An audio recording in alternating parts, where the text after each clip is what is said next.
Welcome to Babylonia. I'm Michael. In this season of the Babylonian, we're exploring the New Testament Apocrypha, and you all can join us too. Find the same summaries and notes that have been guiding our discussions and more at thebabylonian.com or by using the link in the show notes.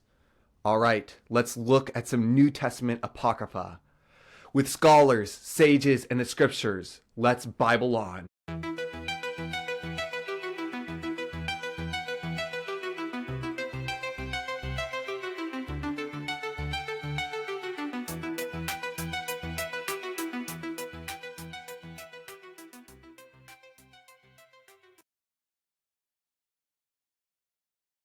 Hey, Peter, how's it going? Awesome. How are you?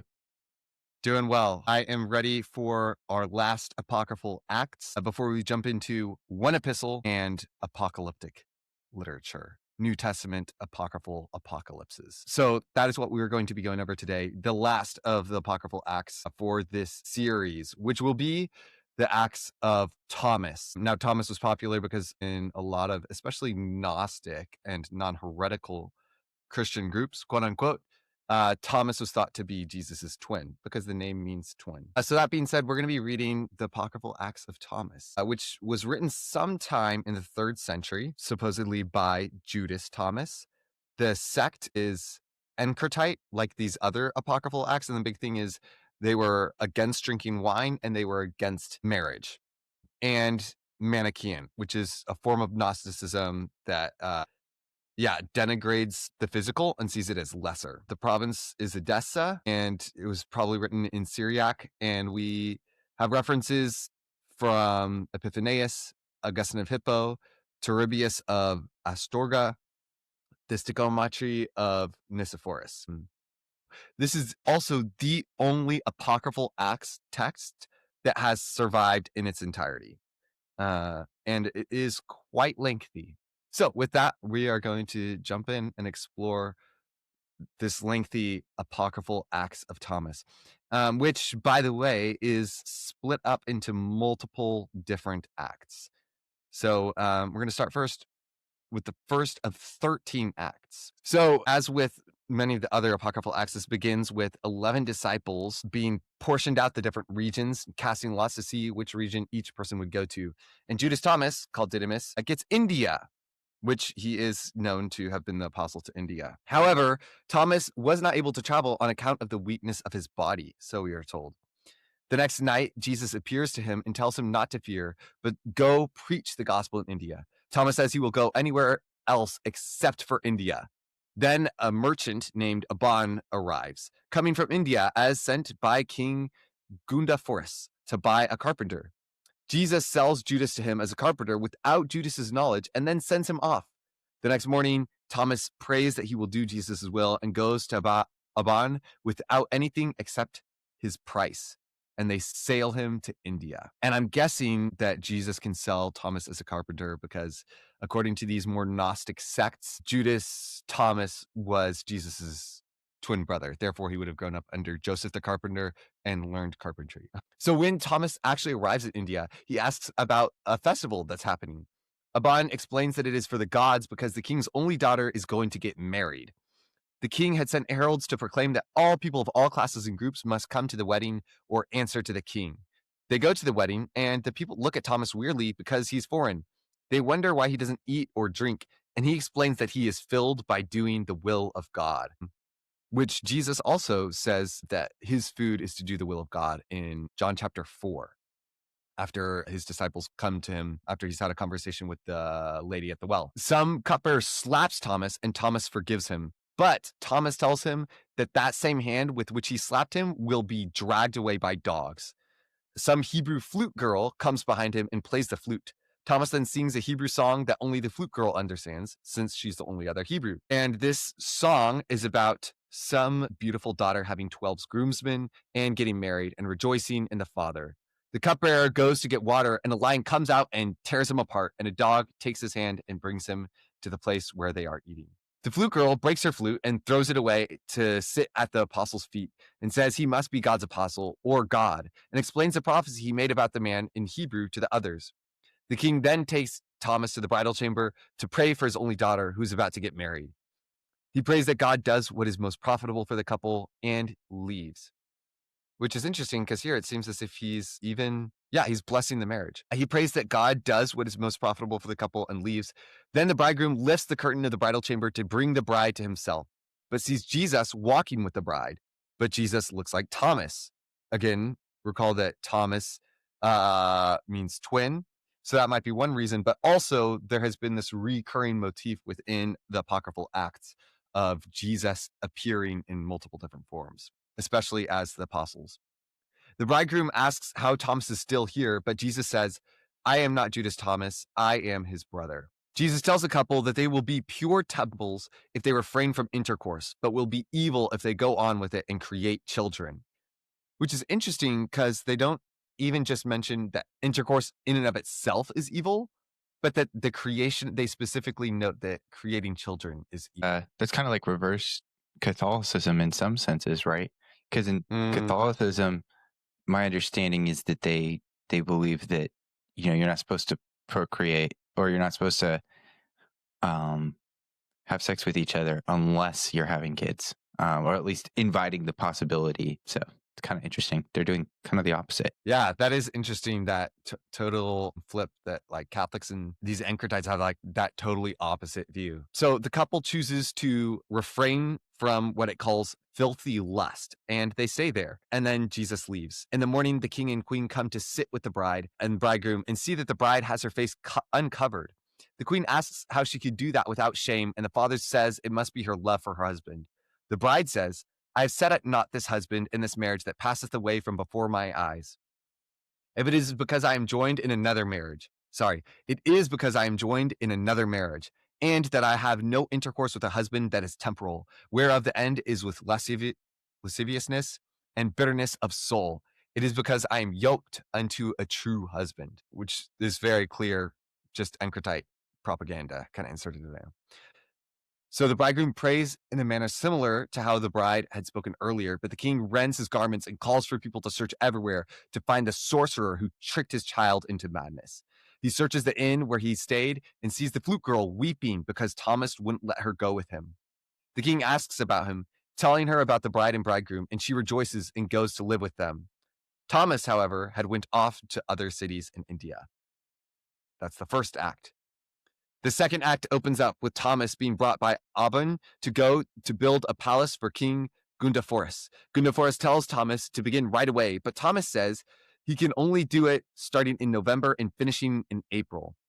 Since Gundaforus says people only build during the summer, he tells him he must show him how he plans on building in the winter.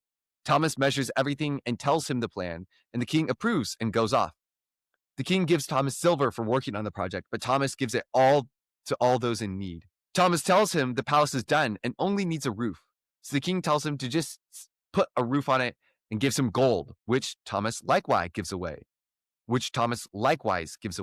The king returns to ask about the palace that had been built for him, but the people tell him Thomas had only been healing people, casting out demons, giving money, and teaching about God. They also talk about how he fasts continually, praying, eating only bread with salt, and drinking only water, while wearing one coat no matter the weather, which they have been paying very good attention to Thomas. I mean, some of these things you would for sure notice, but nonetheless, Thomas here is portrayed as the ultimate ascetic Anchorite who gives everything to the poor, eats lightly seasoned bread, and only drinks water. And it says the king asks Thomas when he can see the palace that Thomas had built. And Thomas says he can't see it now, but only when he leaves this life. The king is enraged, sends Thomas to prison, and goes to find the merchant and destroy them both. As the king thinks about how to destroy them, his brother suddenly becomes ill and tells him to destroy the magician. The king is sorrowful over his brother as he dies and plans his funeral. Meanwhile, an angel carries his soul up to heaven and shows him the mansions there, asking him where he should dwell. He then sees what Thomas built for the king and asks to dwell there, but the angel refuses, saying Thomas had built it for his brother. He then asks to go back to his brother and asked him to sell it to him, which there might be some Gnosticism here of like only emphasizing the spiritual, but if perhaps this was an image of like the temple to come, perhaps, or new creation. I do kind of like this. I think there's something to this, and the whole very unexpected interpretation of a command is at least somewhat similar to what you'd see, how you'd see Jesus responding to a lot of people in the canonical Gospels. So then the angels let Gad, Gundaforus's brother, go back down as they are putting a burial robe on him, and he asks to talk to him. He comes and is stupefied.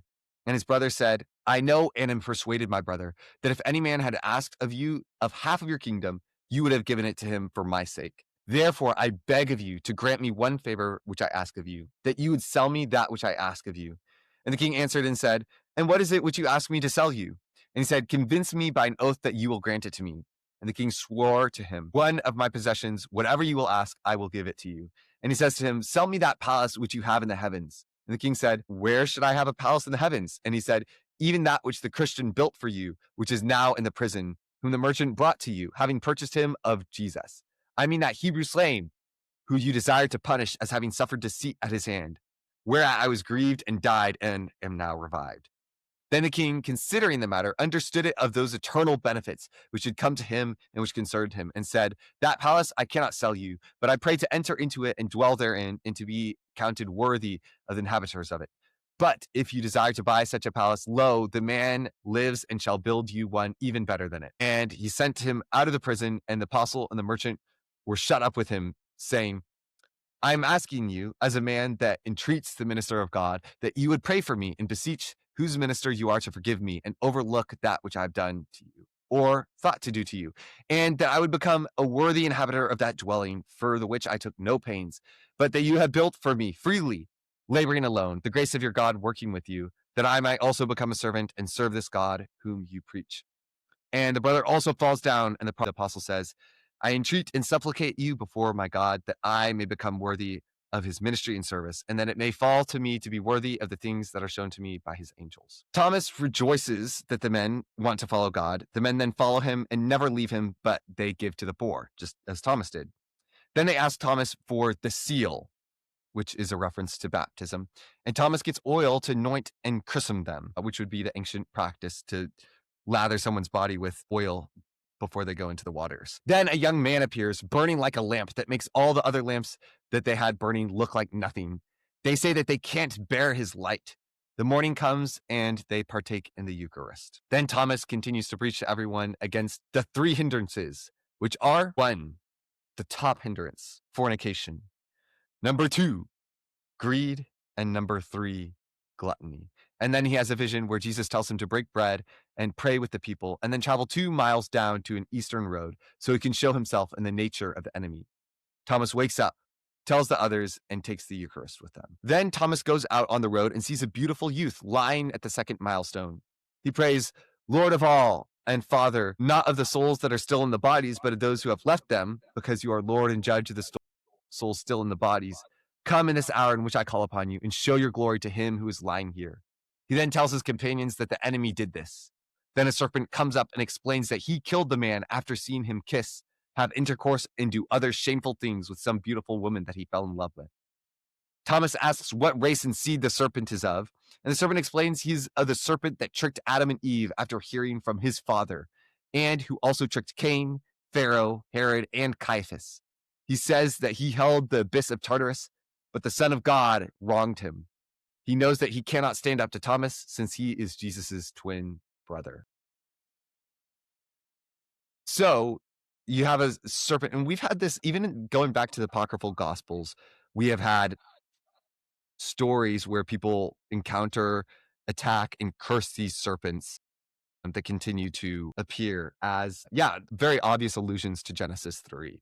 And here it's kind of like connecting. It seems to be kind of, so this serpent had tricked this person into having intercourse with someone, which is kind of similar to just how the serpent tempts Eve, of kind of seeing that the fruit looks good, taking and eating of it instead of obeying her husband. And then, so this makes that connection. And then I do also like the kind of typological connection of this serpent has been standing behind all of these chief villains throughout the Old and New Testament, tempting them as well.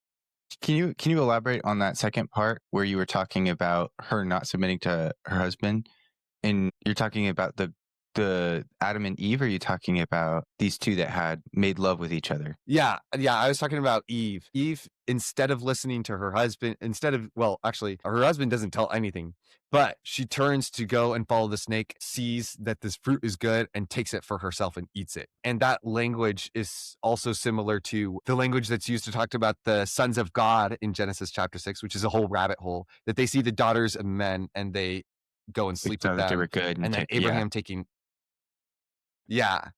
Mm-hmm.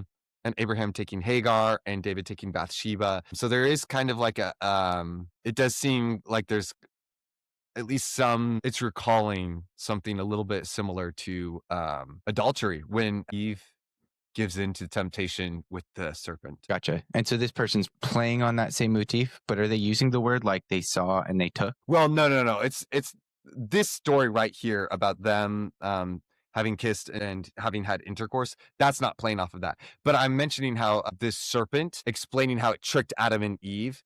I'm explaining how they might have made that connection. Not just that it is a temptation, but there's more of a connection than it just being a temptation, but that it's a temptation of a sexual, it's at least there's language that's used in Genesis 3 that seems almost at least semi-sexual. Yeah. So, okay. Yeah. Interesting. So, yeah. So Thomas commands the serpent to suck the poison out of the man that he had put into him in the first place, which is also, do you remember what apocryphal text it was where, and it might have been multiple, where either Jesus or apostles command serpents to suck poison back out of people?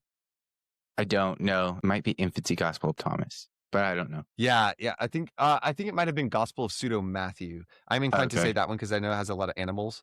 But I think it was one of the infancy gospels where all the little kids are hailing Jesus as king, and then one gets bitten.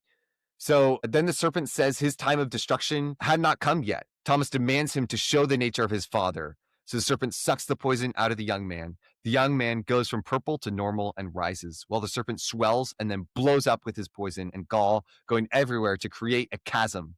Thomas tells the king to have men to fill the chasm, lay the foundations, and build houses for strangers to live in there, which is kind of cool, of like where the serpent dies and there's this chasm built, they kind of build houses in that same chasm. That's pretty cool. So the young man asks Thomas who he is and how he has two forms. And remember, Thomas's name means twin. He explains how he saw someone like him say that he will be raised, and explains how he chose light over darkness. He asks to see him who is now hidden, for it is not the nature of this bodily organ. Thomas commends him to not seek riches or comfiness that bring judgment, but the invisible things that are truly beautiful. Thomas then tells all the others with him to seek Christ more than their bodies, which will decompose, and they repent. And then begins the very short fourth act. Thomas is speaking to the people. A cult comes to him and addresses him as the twin brother of Jesus, who Jesus taught hidden secret things to. So now you have this esoteric kind of Gnostic hint here. Thomas asks who the cult is, and the cult replies that he is from the family of the cult that responded to Balaam, and that Jesus rode on into Jerusalem. The cult pleads with Thomas to fulfill it by getting on it to ride to his destination. Thomas gets on and rides to the city. When Thomas gets off, the cult immediately dies at his feet. Do you want to explain the whole story with Balaam and the colt or the donkey? Yeah. So Balaam is a person in the book of Numbers, and there's two kind of key stories with him. The first part is he's told so in the story of Numbers, the people of Israel, led by Moses, are wandering around near and around the promised land, what would become the kingdoms of Israel and eventually split into Judah. And there is another guy who is very intimidated by Israel, and so they call Balaam, who is someone who has magical abilities, to go ahead and make a prophecy that would cause these a negative prophecy. If you can get Balaam to say a negative prophecy against them, then it will happen because everything Balaam says works. And anyway, there's some interesting, it's confusing because it's kind of like God tells him not to go, or to go. I'm not really sure. It's a very confusing ordeal. But then on the road there, he's riding on a donkey, and the donkey sees up ahead that there's an angel, and so it moves off the path. But Balaam doesn't see the angel, and so he gets mad at the donkey and slaps it or smacks it or hurts it in some way, hits it. And then the donkey is given by God the ability to speak and responds to Balaam, being like, I've been faithful to you. Why are you hitting me? So this guy's claiming to, come from the same cult as from Balaam and is riding a donkey, which is probably supposed to help us as the reader remember what happened in the book of Numbers. Yeah. Yeah. Good. And I'll just add on that, so Balaam so that's a good point. I forgot about the whole confusing thing where it seems like first God tells Balaam not to go, and then he does say that he should go, and then Balaam does go, and then there's this angel of the Lord that's in the way of his path, and the donkey first won't go. He tells it to go, and then it rubs up his foot up against a wall, and so he hits it and curses at it, and then the donkey, which other than the serpent besides the serpent is the only other animal to speak in the Hebrew Bible, tells him, dude, I've been serving you faithfully this whole time. And then pretty much, it's revealed to him that there was an angel of the Lord in the way and that he would have gotten killed if he had continued on. And it's kind of this ironic thing where this prophet, who whatever he says will happen, this person who's called a seer, because that's a term for a prophet, can't see this angel of the Lord. And he's the dumb idiot here when you have a donkey, literally the stereotypical stupid animal who can see what's happening and is telling the prophet, dude, look, you don't understand what's going on. So yeah, and I think that the connection here is kind of like a redemption for the messenger that the donkey takes on itself. Whereas before, the donkey was subjected to this pagan prophet who was only hesitantly listening to Yahweh. Here now, this donkey wants to carry an apostle to spread the mission to the Gentiles. Balaam, makes the very famous prophecy of, what is it about, a rod, seeing a rod in, Isn't he that prophesies the star? Yes, yeah, he prophesies the star. Do you want to? I was just about to look it up. Do you remember off the top of your head at least that famous? No.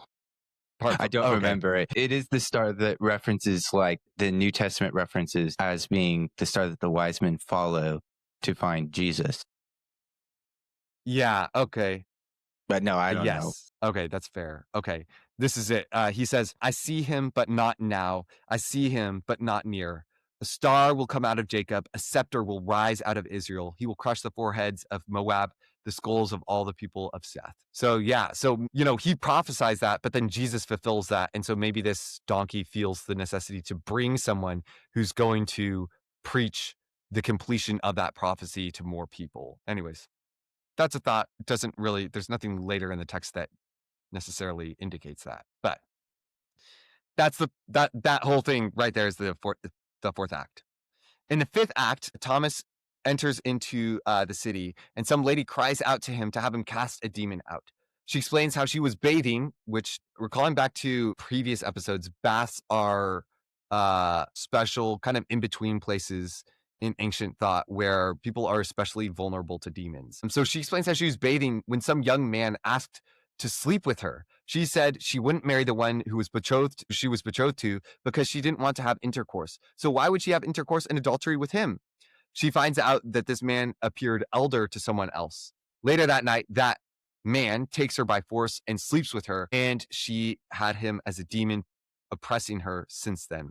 Thomas reprimands it and it asks why Thomas does violence against it and leaves with fire and smoke behind it. A fire and smoke being how God appears to as he leads the Israelites out of Egypt. So do you think the author of this wants the reader to think that if you were to have intercourse with some person, they might actually be a demon? Like he's trying to discourage it in that sense? Yeah, Maybe. that's smart. Yeah, that would make a lot of sense. It's kind of like the opposite of that passage in Hebrews where it says show hospitality. You don't know when it could be an angel that's actually entertaining angels. Yeah. This way you think you're entertaining someone and you're accidentally entertaining a demon. Yeah. Through intercourse. Yeah. Yeah. That's actually pretty thought-provoking. I mean, despite not ever having experienced or heard of this other than here and disagreeing with them on intercourse in a bunch of other ways, that is a pretty thought-provoking idea there. Thomas gives a quick message and blesses the people. The lady asks for a seal so that the demon can't come back to her. So Thomas gives her and the others a seal with a Trinitarian formula. Then, after Thomas prays and makes the sign of the cross on the bread, breaks it and has it distributed, he says, "This shall be for you for remission of sins and everlasting transgressions." So you see that there's some type of Eucharistic rite here where he makes this sign of the cross. He does communion just with bread, though, which, in Protestantism is not a thing. You always do communion with both bread and wine. Now, remember, to be fair, the XIIIs did not drink wine. So they did their communion with bread and water. And we discussed that more fully in, I believe, the Acts of Paul, but it might have been the Acts of John. But yeah, because some wine could have been dedicated to other idols. Some early Christians, including the XIIs, did not use wine. Now, Paul only mentions using wine, or at least assumes that all his churches are using wine by his epistles, and all the New Testament texts assume wine. But anyways, it's interesting. Thomas only uses bread, and he also indicates that by taking Eucharist, these people receive forgiveness of sins.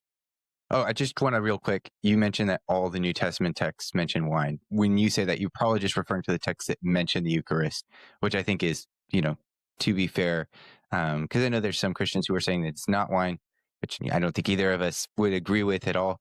But it's probably I think the Eucharist is mentioned in all 4 Gospels, and then also in the book of 1 Corinthians. So. Yeah. Yes. Yeah. So all the texts that talk about, if the texts give any indication or have any assumption about what the drink was, then it's wine. So yeah, good qualification there. So yeah.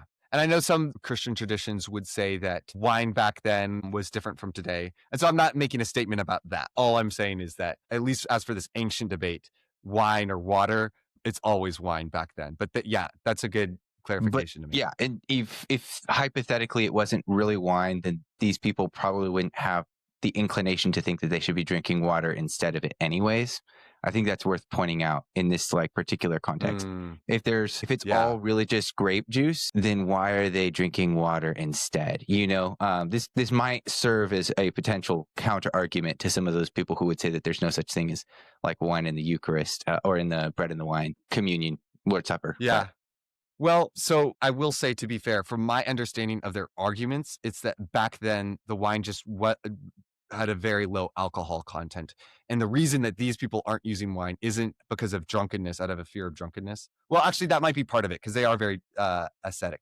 But it's because some wine could have been sacrificed to idols, and they would just want to be very safe of that. However, still, Paul mentions, and I think I talked about this in the Acts of Paul as well, of Paul mentions people getting drunk off of the Eucharist, and he doesn't tell them to use water even after people are getting drunk, getting sick, and even dying. So if it had that low of an alcohol makeup, they would be drinking a ton. Back then, they would have to be drinking a ton in order to get drunk. Yeah, it's like getting drunk on Listerine, because Listerine has this tiny bit of alcohol on it. Well, I mean, that probably doesn't taste as good as grape juice, but Yeah.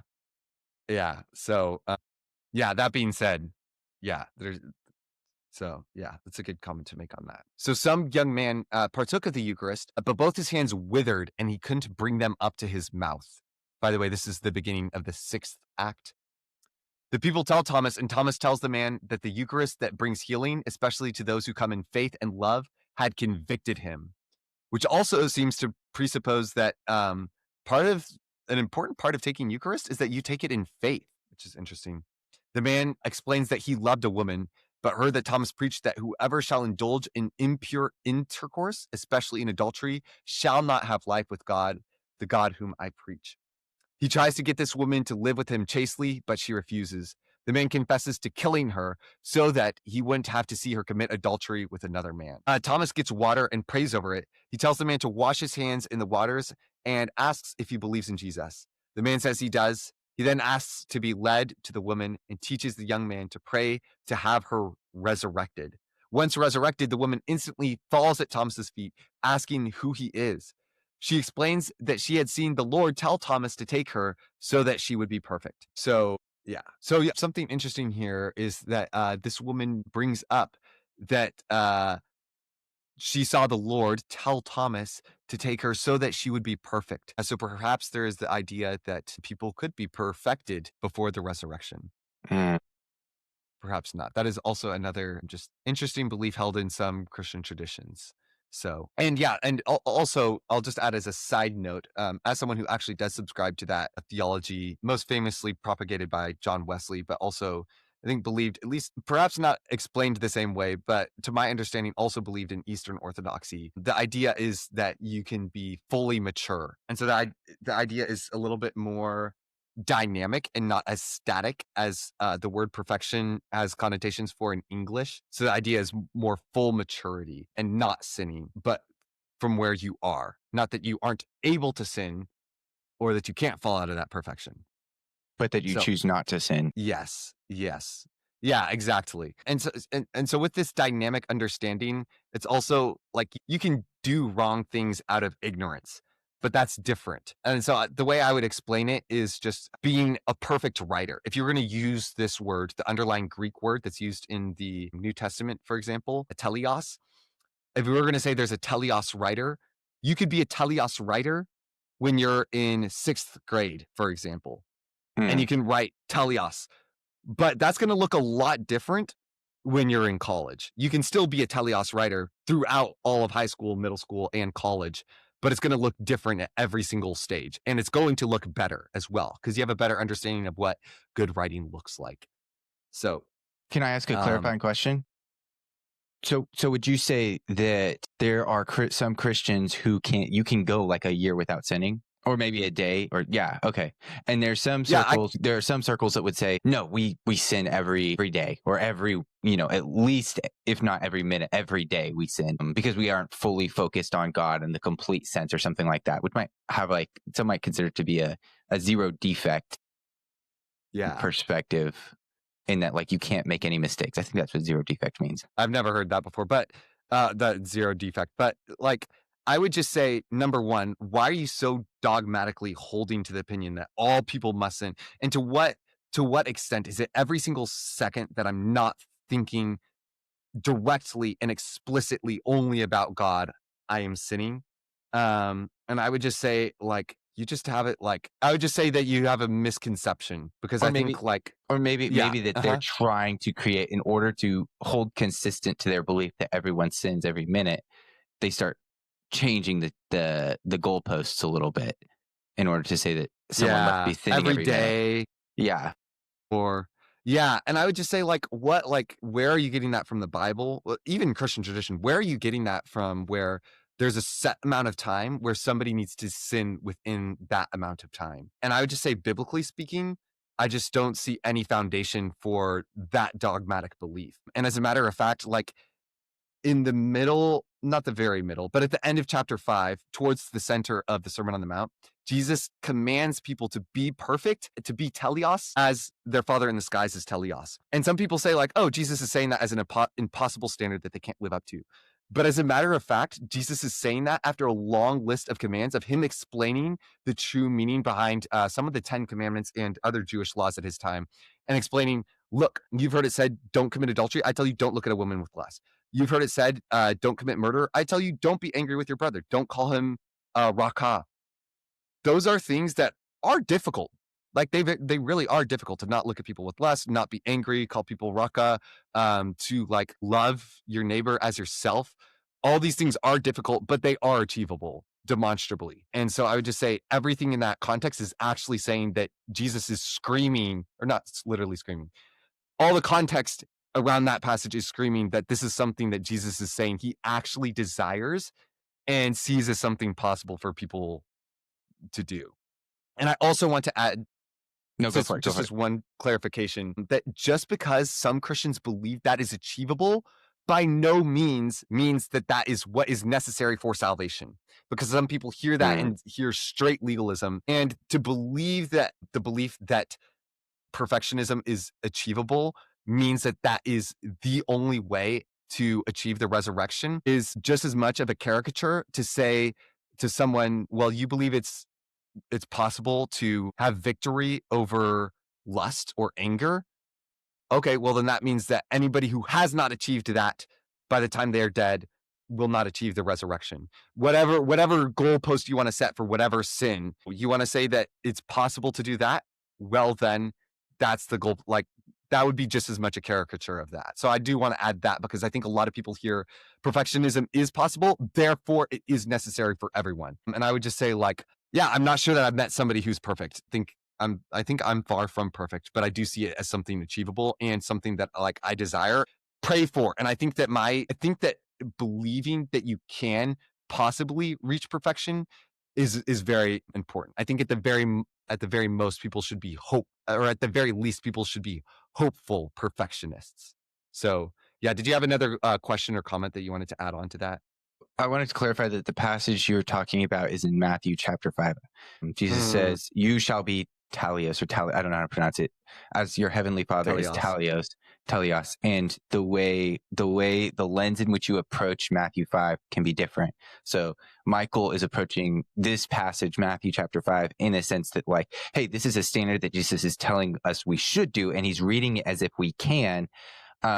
Some Christian traditions will read it through the lens of that this is he's showing us how hard and how high and how impossible the standard is. So they'll take other passages in Matthew chapter 5 and they'll say, like, look here, it's so impossible, you can't meet it. So this is all looking forward to another time when we're going to understand the gospel, that Jesus brings his righteousness and imputes it onto you usually through substitutional atonement is probably the perspective that we would coincide with that. And so, and we also agree with substitutional atonement. I don't know where I stand with the whole perfectionism kind of thing, but yeah, thank you for sharing and elaborating on that. Yeah, for sure. Yeah. Very, very interesting. Much more complex than I have done research on, but I do know there's just a lot of nuance to that idea. So yeah, so anyways, this woman explains that she had seen the Lord tell Thomas to take her so that she would be perfect. So Thomas asks where this woman was, and the woman explains that an ugly, fully black man, which I'm taking as a reference to, like, pitch black, a demon, took her to a place with lots of chasms, a terrible stench, blazing fire, and fiery wheels with souls hung on them and being dashed against each other. People were crying out. The man explained that these are those who perverted the intercourse of man and wife. She sees infants heaped on top of each other. It is explained that these are placed in a pile for testimony against them, which is like, we were talking earlier about how this is like the exact opposite view of intercourse from Catholicism. And that is just like such a crazy, like, just image of like anti-childbirth. She is then led to another chasm with worms and mud everywhere, an awful sulfur, where those who commit adultery are. In another chasm, she sees those who slandered and spoke disgraceful words hung by their tongues. Those who were not ashamed to walk about with uncovered heads were hung by their hair, which is a reference to, in 1 Corinthians, Paul saying that it's disgraceful for women to pray with their head uncovered. She sees those who stole and didn't give to the poor are hung by their hands. Those who walked in wicked ways and didn't help those in need were hung by their feet. In another chasm, where people tried to peep up for air but aren't allowed, it's explained that this is where some go for prison after the punishments she had seen, although some are fully consumed first, which seems to point to what you had talked about earlier when we were discussing the Acts of Paul, the idea of what some people name annihilationism, or the idea that post-mortem judgment is temporal. And then Jesus, who she says looks like Thomas, says to take her back. So even though this is an apocryphal Acts text, this is nonetheless an apocalyptic story within it. And just like I guess this is like a contrasting image with the earlier apocalypse that the king had with his brother of the heavenly palace. And we have in this apocalypse, the idea of contrapasso, the idea that the punishment fits the crime. Whatever part of the body you committed a crime with, whether it be your tongue, your feet, your hair, which thankfully I can't do with a bald head, you are punished with that part of the body in that same way. So yeah. Then Thomas responds to the lad and the lady and tells her that she must leave her old way of life and follow God and become a new person if she doesn't want to return to that place that she had seen. Many people repent and give money to the widows.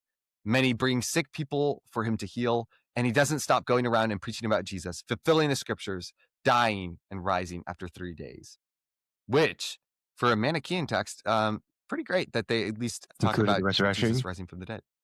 Unless, Yeah. I guess hypothetically, they could believe that there's like a resurrection where it's not like a physical resurrection. I don't know, though. So just because they True. mention Yeah, a that's a good resurrection point. doesn't mean that they necessarily believe in a physical bodily resurrection, which is kind of that's Orthodox Christian view. If you don't believe that, it's kind of hard to say that, that's Christianity. Unless I know there's some people who think that Gnostic Christianity is still like legit or whatever. Generally, most Christian traditions believe in a, bodily resurrection from the dead. Yeah. Yeah, that's good. Yeah, so perhaps a resurrection of the soul only. So in Act number 7, some Indian captain comes to Thomas after having heard about him. He explains how he has only done good, but has received the opposite as reward. He has been faithful to only sleep with his wife and has a daughter he loves. Nevertheless, he was invited to a wedding and so sent his wife and daughter. His wife and daughter were mugged by demons, thrown to the ground, and stripped naked.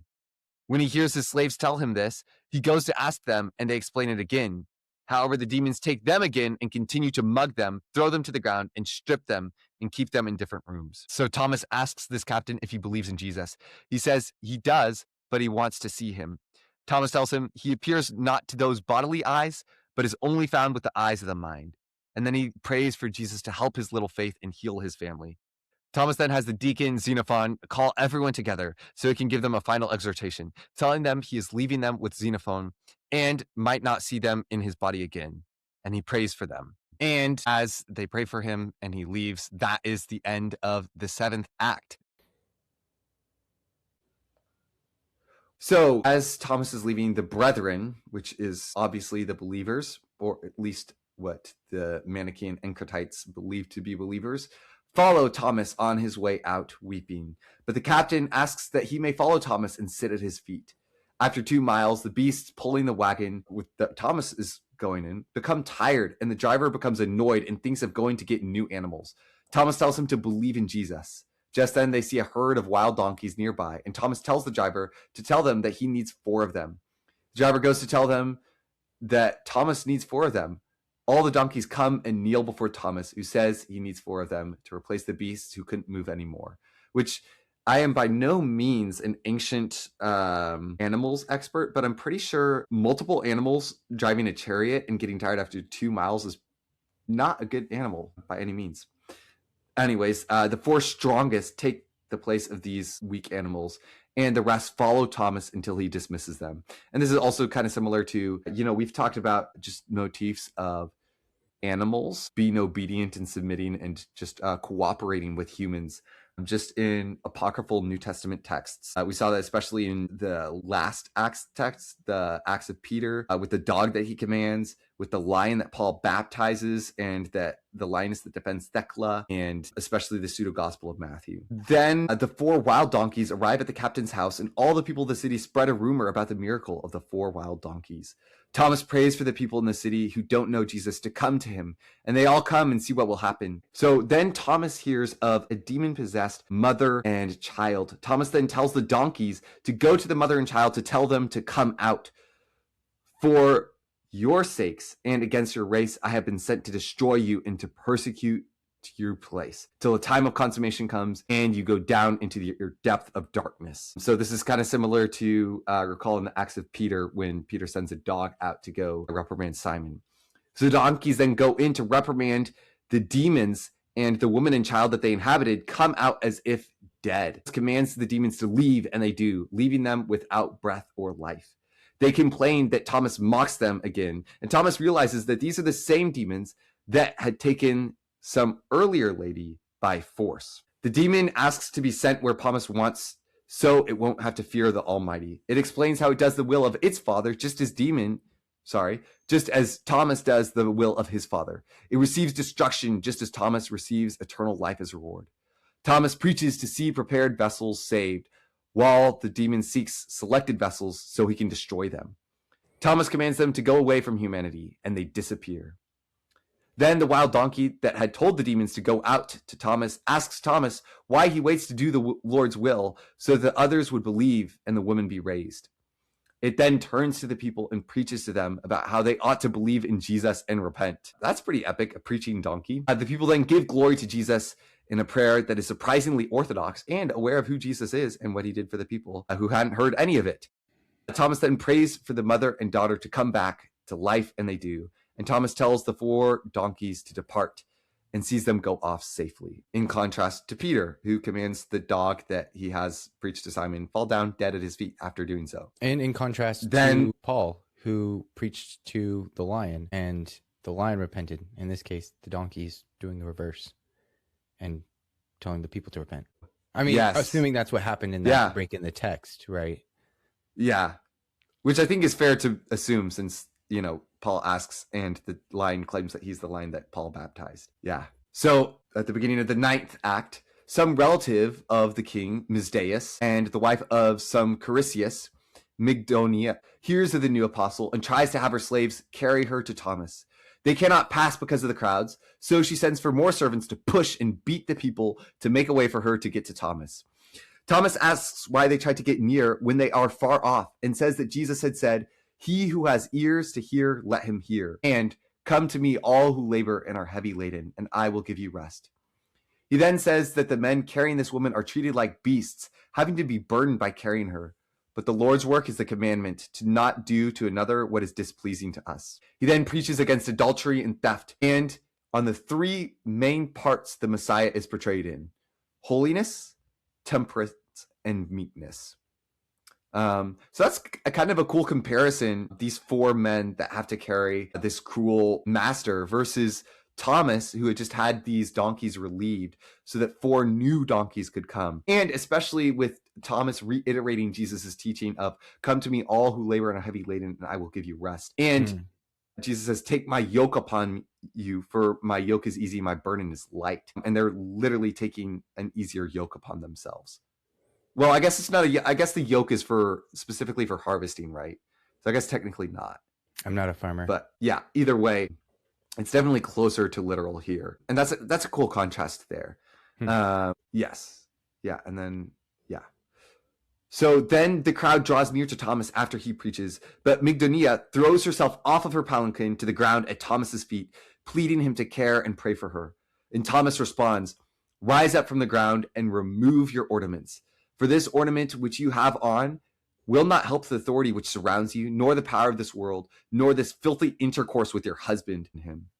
Which it is interesting to contrast kind of Thomas's care for even these animals and for these people with him just having contempt on people producing new life. So she falls down and worships Thomas and then goes home, which is, again, interesting because Thomas doesn't reprimand her for worshiping him. Carissius asks why Mygdonia doesn't sleep with him anymore, and she explains that she's unwell. She continues to refuse to sleep with him. After sleeping on a couch, he gets up and tells her about a dream he had where an eagle took 2 partridges that were before him and the king at a banquet and put them safely in a nest. When the eagle came again to take a dove and pigeon, the king shoots an arrow that passes through it without hurting it, and it goes to its nest unscathed. He says that he is afraid because he tasted the partridge but couldn't bring it to his mouth anymore. When he awakes, he puts his left shoe on his right foot. He then asks Mygdonia what the dream and act means, and she says it is very good, because from a bad thing comes the better. Mygdonia goes to talk with Thomas and the captain. Thomas asks about her, and the captain explains that her husband, Carissius, is severe, but the king respects and listens to everything that he says. Thomas's teachings are foreign to her, and they will not allow her to live by it. Thomas says that if the Lord has truly risen in her soul, her husband will not be able to harm her. Mygdonia says that she truly has received the Lord, and Thomas preaches his own beatitudes, which also seems to be a motif in apocryphal acts. Carissius comes home from Mygdonia and is angry when he hears it because she is with this stranger, Thomas. He waits until she comes home that night and asks where she was. She says she was with a physician. When he asks if the stranger is a physician, she says, yes, a physician of souls. Most physicians heal bodies which decay, but he heals souls which do not perish. Carissius is angered by this. When Mygdonia will neither eat dinner with him nor sleep with him, he goes up to her to tell her how he heard of the stranger and starts disrespecting him and his teachings. He later comes back to make her sleep with him, but she prays to Jesus and runs away naked with her hands on her face. She steals her chamber's curtain and covers herself with it as she goes to her nurse to sleep where she is. Yeah, so Carissius' insults are, it's interesting here that, Carissius is this angry, just so angry about his wife not sleeping with him, and he's made into this villain that otherwise doesn't, he doesn't have any other problems with him. They're definitely going at lengths to show that even to try to sleep with your own spouse is wrong. That is the principal sin, really the only sin here, according to these XIII authors. Carissius sleeps alone in sadness, beating himself that night, as he doesn't know where his wife went to sleep. He thinks that she acted in craziness because of Thomas's sorcery and plans to have the king kill Thomas. When he wakes, he puts on cheap clothes and appears to the king. The king asks what's wrong, and he says that the captain brought a new Hebrew magician who has a new God and new laws, and who teaches that those who want eternal life ought to give up their wife or husband. He says that his wife left him to run to this stranger last night and demands that the captain Cyphor and the sorcerer die. The captain who left his town to go. The king promises to avenge him and asks for Cyphor, the captain, to be brought before him. Thomas asks Mygdonia what happened that made her husband prepare to attack him. She explains last night, but says she doesn't know what he did. Thomas says God will protect them and destroy Carissius' wrath and passion. The king asks Cyphor about Thomas, and he shares about how he brought back his wife and daughter and didn't receive anything. He lives on bread with salt and water and constantly prays. And then he talks about his teachings. The king then sends Carissius to go get Mygdonia and Thomas. But by the time he had arrived, Mygdonia had already been sent home by Thomas to protect her. He asks his people to put a handkerchief around Thomas's neck and drag him to the king. The king asks by what power he does what he does, but Thomas holds his peace. The king has him scourged with 128 lashes, which is quite specific, and has him thrown into prison. In prison, Thomas thanks Jesus for allowing him to be persecuted while protecting him. The prisoner sees him pray and asks him to pray for him. After this, he utters a long psalm, and this psalm is now known as the Hymn of the Pearl. And this is in this Hymn of the Pearl, which seems to be a hymn that was independent, but that was inserted into this text. In this psalm, some man from the east is sent to Egypt to go get some special pearl near some devouring serpent and find some beautiful garments with it so that he can be a herald for their kingdom along with his brother. He goes past Babylon to Egypt and tries to clothe himself and act as an Egyptian to blend in.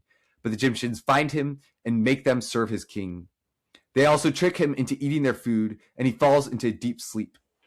He forgets that he works for the king and about his mission until his family finds out and has all the kings come together to write a letter to him, telling him to wake up and remember that he is the son of a king caught in slavery. He still has a mission to obtain that pearl. He then arises from his sleep, subdues the serpent with his father's name, and goes off with his garment back past Babylon to his place. He finally sees a mirror, and in the mirror he sees how great his garment is. He bows before his father and enjoys being back with everyone singing songs. So, yeah, if I was to guess, I would say this is probably about, the garment at least seems to be comparable to these people who are unaware of this invisible spiritual reality that's around them this whole time. Yeah. But definitely a very esoteric tale. So what do you mean by that? That's an esoteric tale. Yeah, well, esoteric. We should explain esoteric too, but what do you mean by it being an esoteric tale? Yeah. So esoteric just means that there's some hidden deep meaning that only a select few have access to. So, sure. And perhaps this isn't esoteric, it's allegorical, and I just need to ruminate on it some more. I don't know if you have any other deeper thoughts on this, but maybe there's something about an awakening to this invisible reality. He falls asleep, he needs to become awake to it, and he needs to go after this pearl. And I'm forgetting which text. I think it's in the Acts of John where there's this pearl, and I think there's also a partridge in there too. But yeah, I don't know. Do you have any other thoughts on it? It seems at least somewhat esoteric to me. Yeah, it is. I don't have any deep analysis things. I was thinking it's interesting that he goes, into Egypt and he's supposed to be a king and he becomes a slave and then he comes out. And I was thinking things associated with Joseph, though I don't think that's what it's associated with. Because Joseph is sent and becomes a slave and then ends up becoming a king. But that isn't like that he was a king the whole time. Like he was actually legitimately a slave. So, but it is interesting also because it seems to present that servanthood or slavehood as being negative when you see Jesus. Jesus seems to say that his servanthood is like it's obviously not fun for him, but he like comes to serve and it's a good thing, even though he is simultaneously a king. But Jesus isn't confused about that; like he has clarity. But that's like a contrast that doesn't explain what that dream might actually mean. Those are just my thoughts. Yeah, that connection to Joseph is actually really good, even if it's not explaining that. It feels like it is definitely recalling that he has a dream. He becomes a slave in Egypt, and then he rises up to being a king, and he has this great garment. Oh, ooh, you know what? The people of Israel, that might be a little bit of a stretch, but Exodus, right? Because they start out as servants, and they're continually like, oh, we should go back because that's where we belong. Yeah. When God's making them a royal priesthood, is that the word that it uses? I don't remember. Yeah, royal priesthood. Yeah, royal priesthood. I don't know. Yeah, it does seem to have that as well. But yeah, I think, which I mean is already pretty similar to the Joseph story overall, which is, whoa, that's a new connection there. Can you reread? How does this story go again? Yeah, so in some psalm, there's some man from the east. He's sent to Egypt to go get some special pearl near some devouring serpent. And he needs to find some beautiful garments with it so that he can be a herald for their kingdom along with his brother. He goes past Babylon to Egypt and tries to clothe himself and act as an Egyptian to blend in. But the Egyptians find out and make them serve his king, which does sound like, so going out of Babylon, that sounds like Abraham. Yeah. Oh, okay. Abraham. Okay, yeah. At least to me.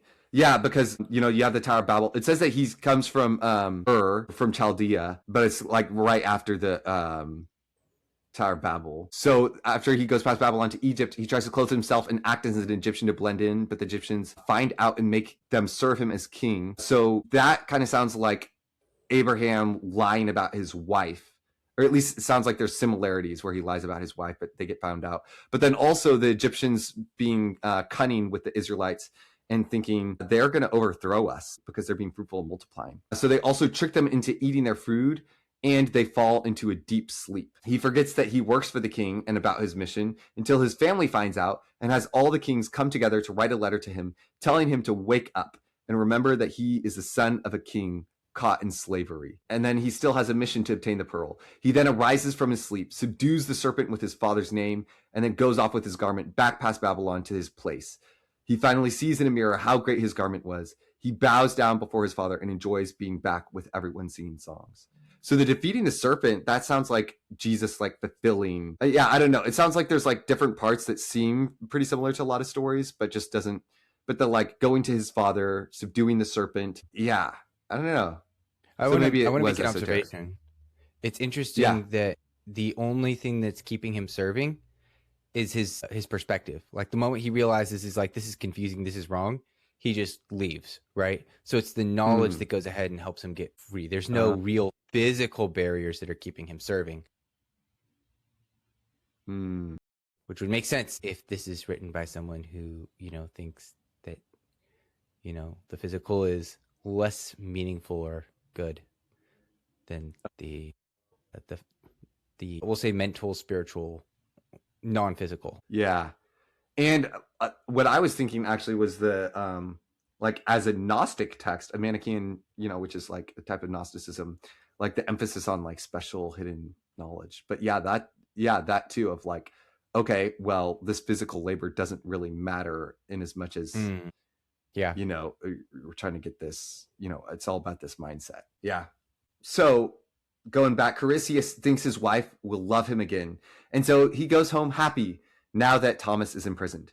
However, she has cut her hair and laments, refusing to speak to him, which is interesting because earlier Thomas had been talking about, and this is from the part 1, Thomas had been talking about, women who walk around without a veil which is like definitely a reference to 1 Corinthians, the only part in the Bible where it talks about the shame of not having a veil.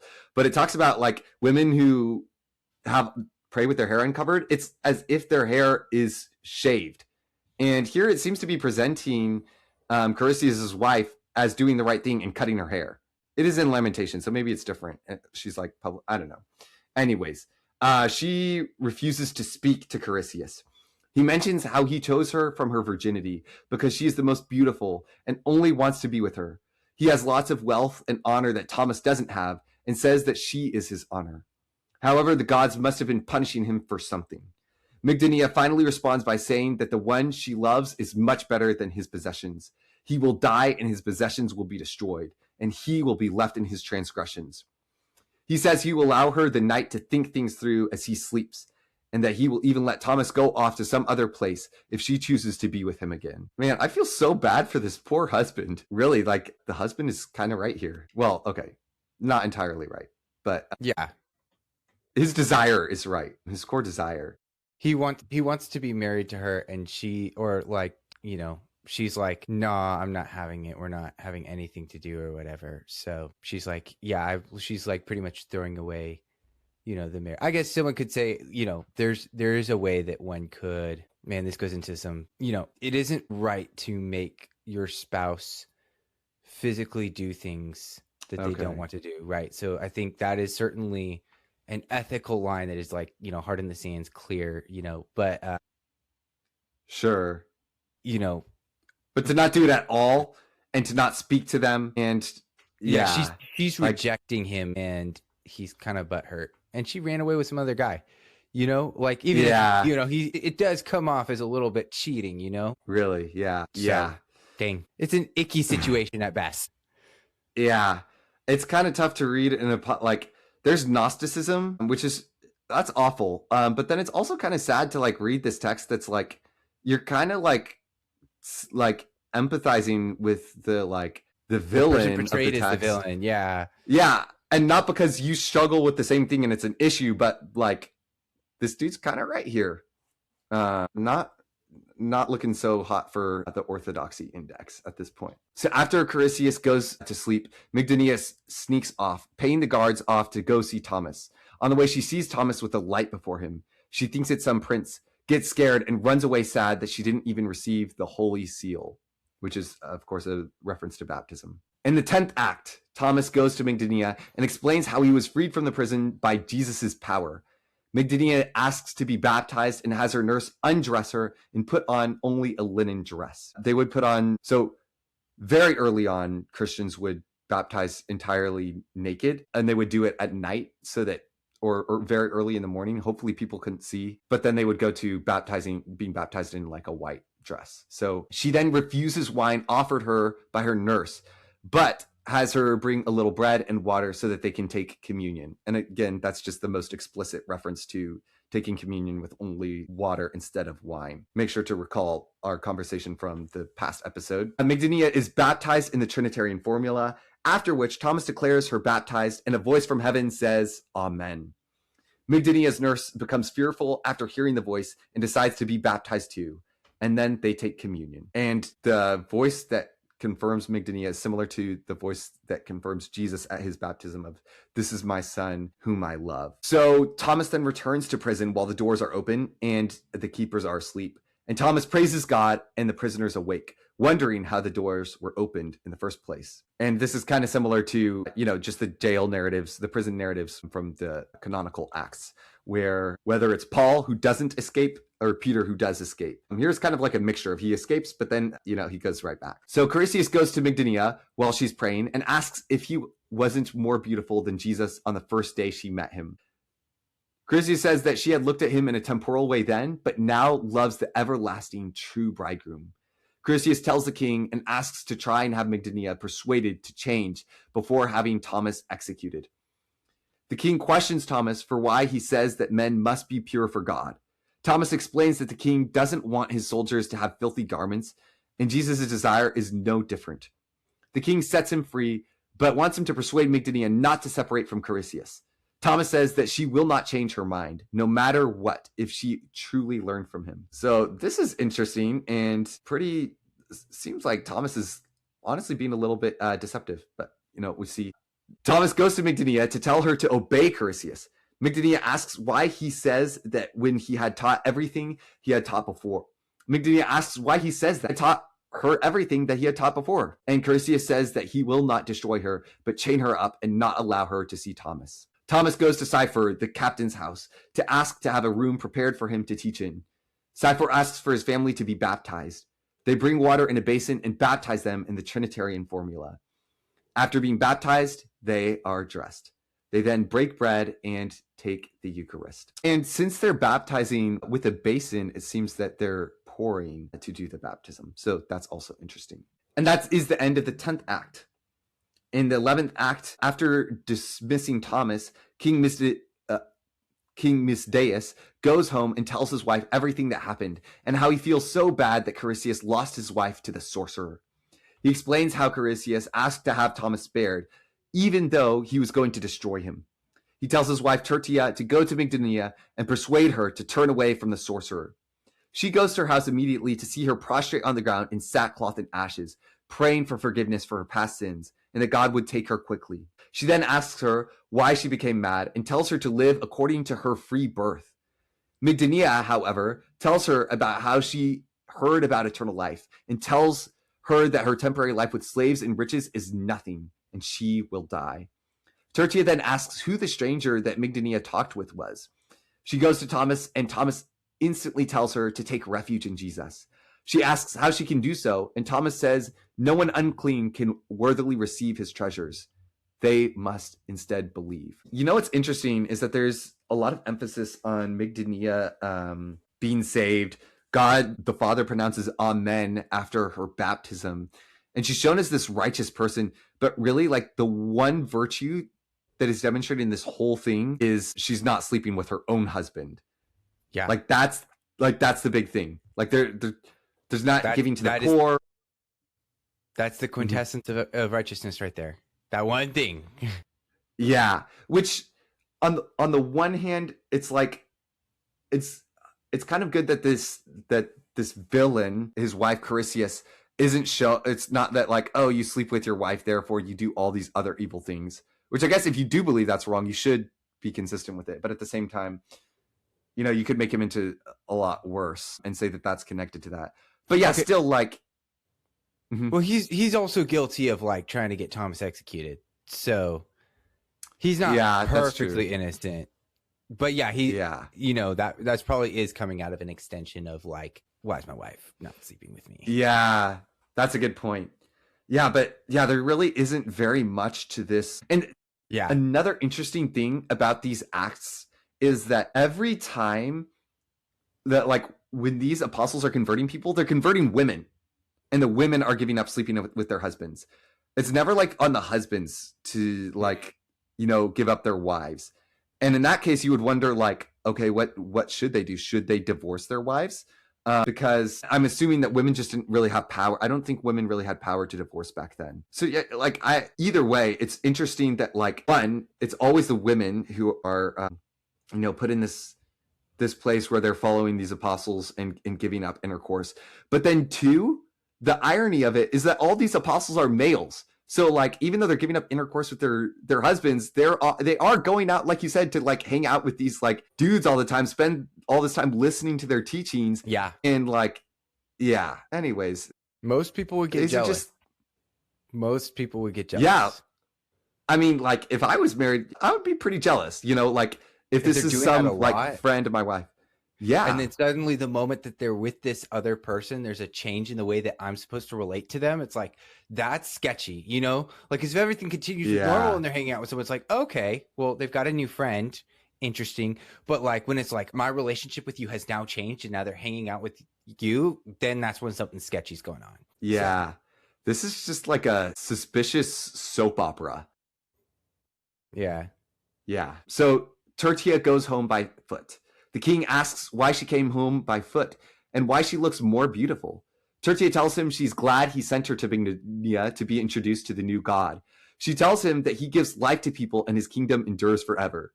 King Misdeaus strikes her and goes to Carissius and argues with him, telling him how he robbed him of his wife.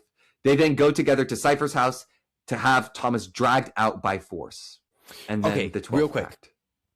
I just want to like call out something. So right now she's associating Thomas with a god, but it is interesting because in the last, I can't remember if it was Peter, maybe.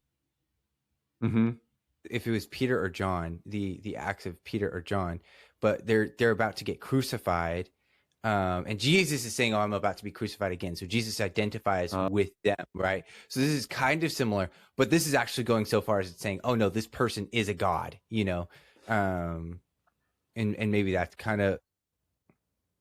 Well, the way that I read it was that by being introduced to Thomas, she was introduced to this new god. Not that Thomas was that. Like, thank you for introducing me to algebra, but really they introduced me to the algebra teacher who taught me algebra. Something like that. That's how I read that. Oh, that's a way better reading. I was shook. Yeah. Well, I mean, to be fair, they do have somebody fall down at Thomas's feet and worship him, and Thomas just full on receives that. So, yeah. So the act opens up, and Thomas is brought before the throne where King Misdeaus would usually judge. His son, VIII, says that he can spare his life. He asks who his god is and asks if it is of magic or sorcery. And if he teaches him sorcery, he'll set him free. Thomas explains how he serves a greater king.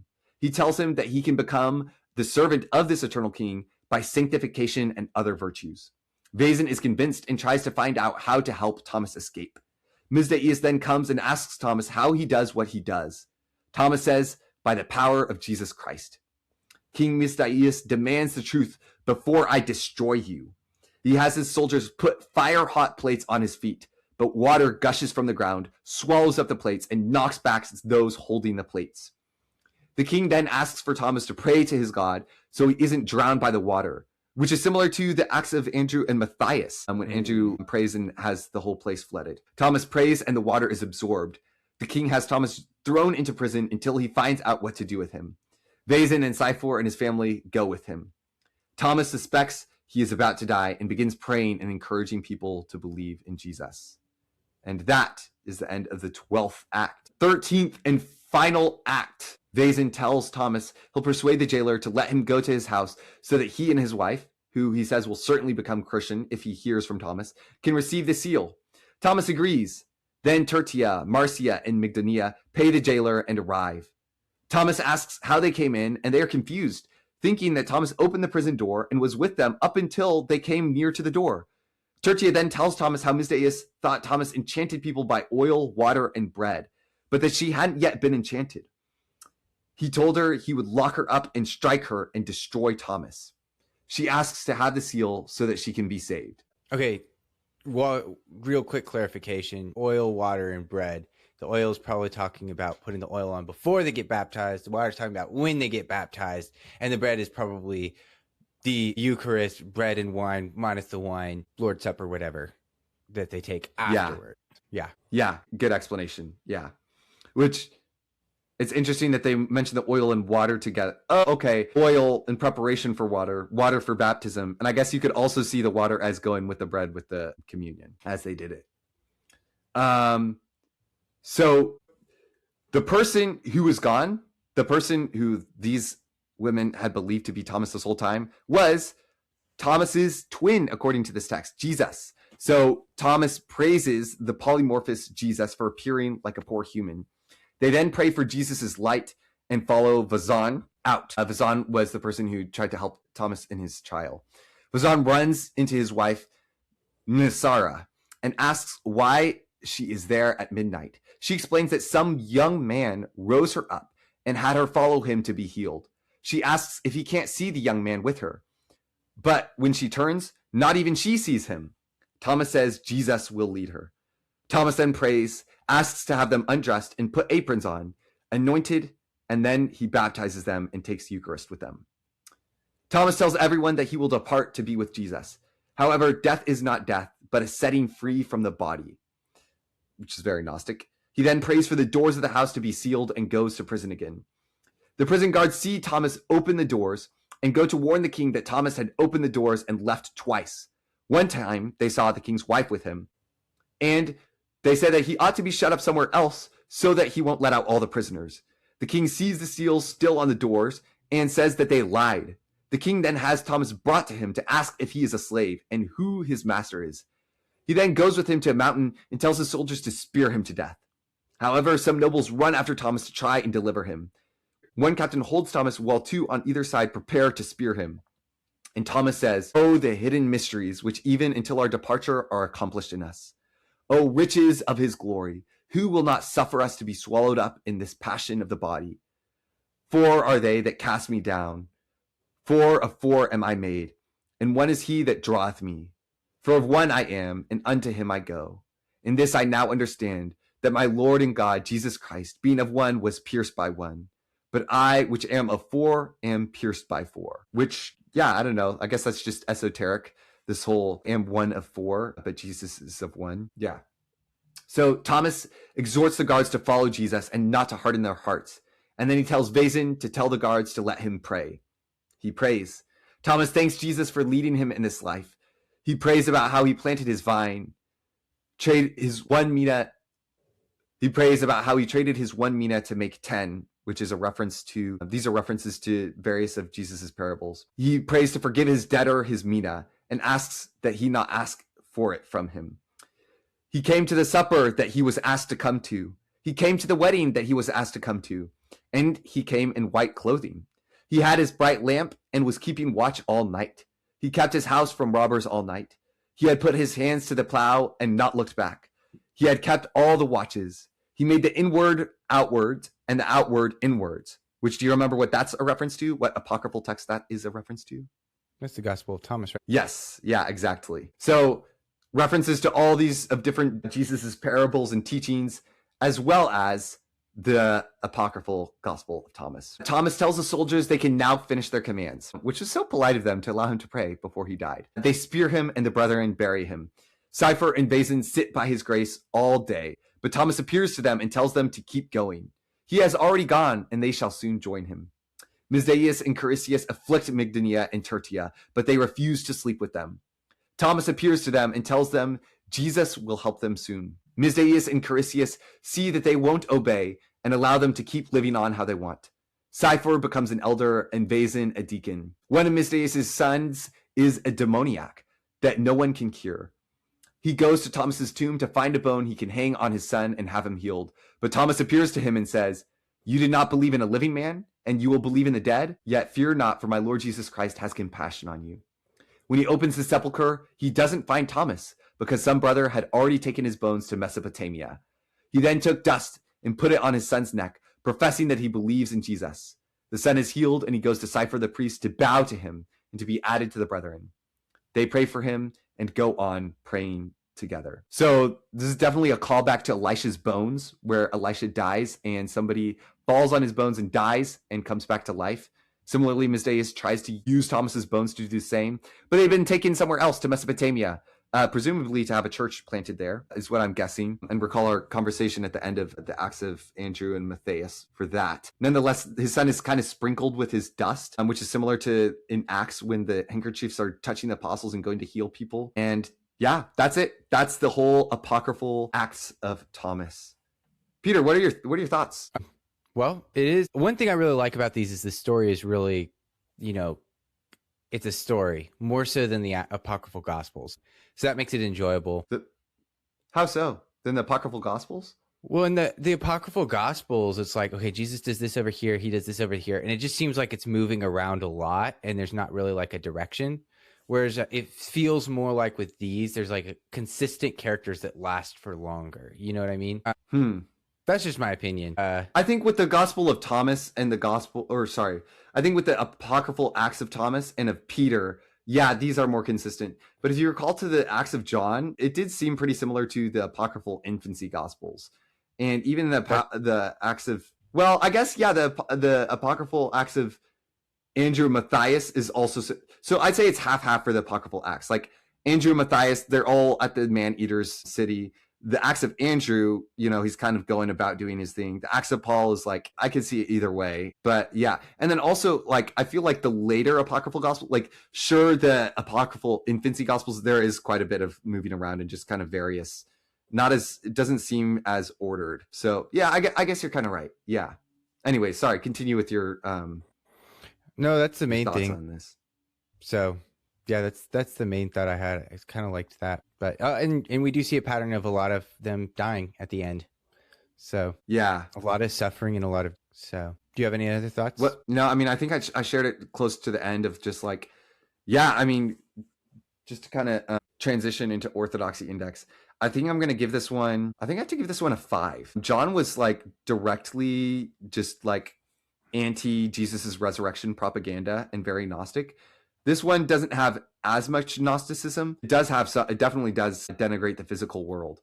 But then on top of that, it is so insistent on like intercourse in marriage being a sin. And you can say like, okay, that's not theology proper.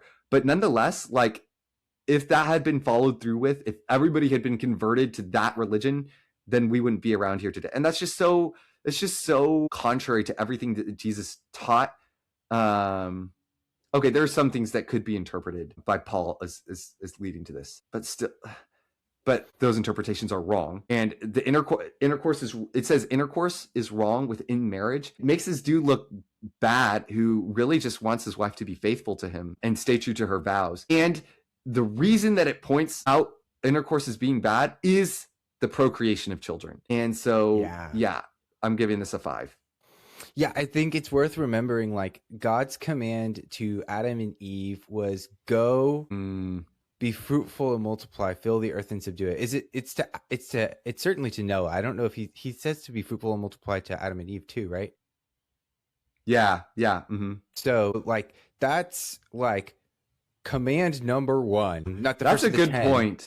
but that's like right as a beginning, starting place, right? Not that every single human being has to be married and reproduce, but that is seen as a good thing consistently throughout the Bible. And then the second thing I'm thinking of is there's a part in First Timothy, I think. It's where they talk about people who will like, what does it say? Reject marriage, say resist marriage, something like that.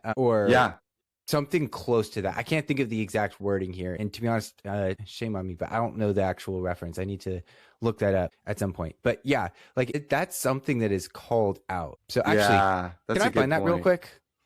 I'm going to find that real quick. 1 second. Yeah, pull that up.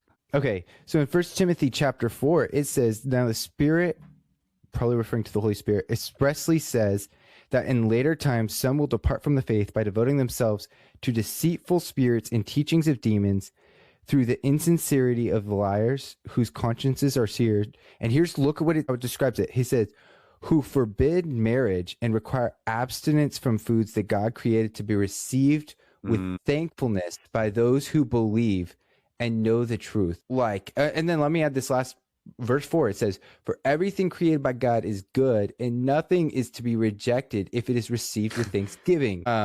And so it's like, like that's what it says. Hey, there's going to be people who are like anti-marriage, who are pushing against it. Like, but from a Christian perspective, if you believe that the Bible is true, it's like marriage is a good thing. So anyway, that's what we got. Yeah. So that's good.